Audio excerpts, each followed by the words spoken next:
La réalité. Quelle chose étrange que la réalité.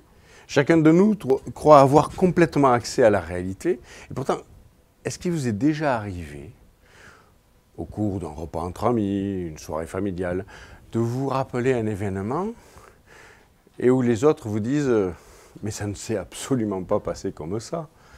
Vous dites « mais enfin j'y étais, je me souviens bien ».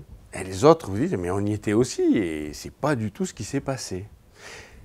La perception que vous avez de la réalité n'est pas la réalité. Vous vous construisez une réalité qui vous est propre. Et c'est dans cette réalité que vous vivez. Mais c'est valable pour tout le monde. Personne n'a accès à la réalité. Tout le monde vit une construction de la réalité. Construction qui n'est pas complète. Je ne vois pas dans les infrarouges. Je ne perçois pas les infrasons. Donc je n'ai accès qu'à une partie du monde.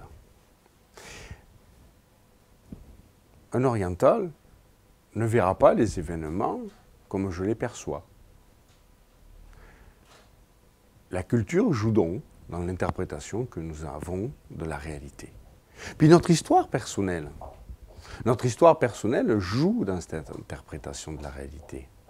À travers ce que j'ai vécu de positif ou de négatif, j'ai tiré des conclusions, une façon de voir le monde.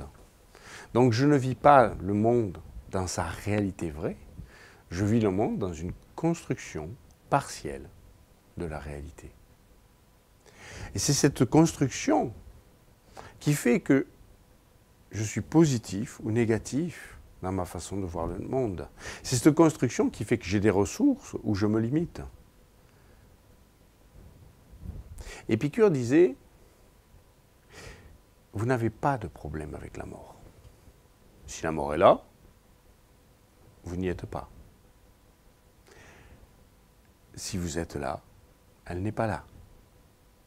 Vous avez des problèmes avec les représentations que vous vous faites de la mort. Si notre réalité n'est que parcellaire, n'est que représentation, à ce moment-là, nous pouvons essayer d'évaluer des événements de notre vie sous des angles différents. Et en décalant ce regard, en décalant cet angle de vue, je peux en tirer d'autres leçons, d'autres ressources, d'autres façons de faire, d'autres déductions qui vont me servir pour ne plus être bloqué dans ce que je vis, mais à avoir des ressources supplémentaires, avoir des croyances positives, avoir des choses qui vont me dynamiser.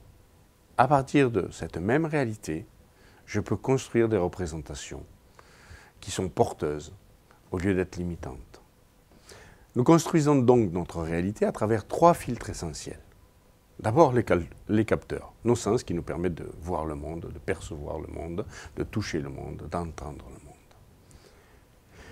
Notre histoire de vie, notre histoire personnelle, les croyances que nous avons développées et qui nous donnent un point de vue sur cette réalité.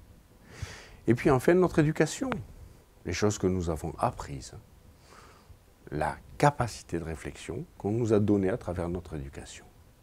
Et ces 3 filtres essentiels vont composer notre construction de la réalité.